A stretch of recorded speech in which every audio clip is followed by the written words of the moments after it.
ओम नमो भगवते वासुदेवाय। ओम नमो भगवते वासुदेवाय। ओम नमो भगवते वासुदेवाय। ओम नमो भगवते वासुदेवाय। ओम नमो भगवते वासुदेवाय। ओम नमो भगवते वासुदेवाय। ओम नमो भगवते वासुदेवाय।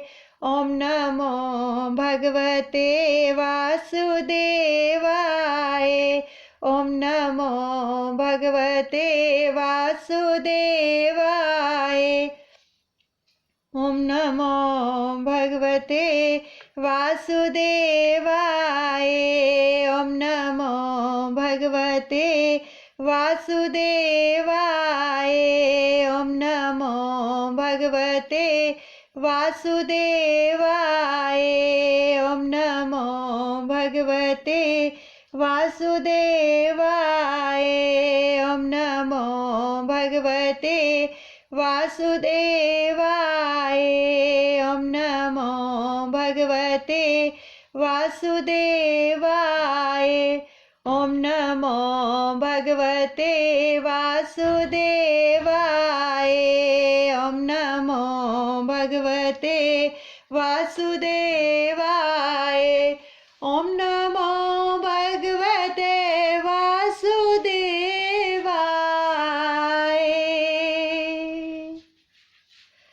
बोलिए सतगुरुदेव भगवान की जय। कृष्ण कन्हैया लाल की जय। राधे रानी की जय। कितनी कृपा बरसी है।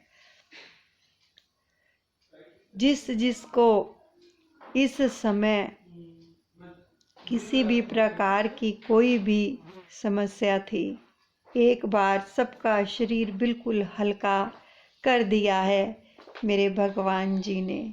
उनका कोटिन कोटि धन्यवाद करते हैं। इसी प्रकार सब पर कृपा बनी रहे, सभी खुश रहें, स्वस्थ रहें, सबका घर आंगन खुशियों से, भक्ति से, आनंद से महकता रहे और सभी बच्चे भी स्वस्थ रहें, खुश रहें और हर क्षेत्र में सफलता प्राप्त करें। बोलिए सतगुरुदेव भगवान की जय।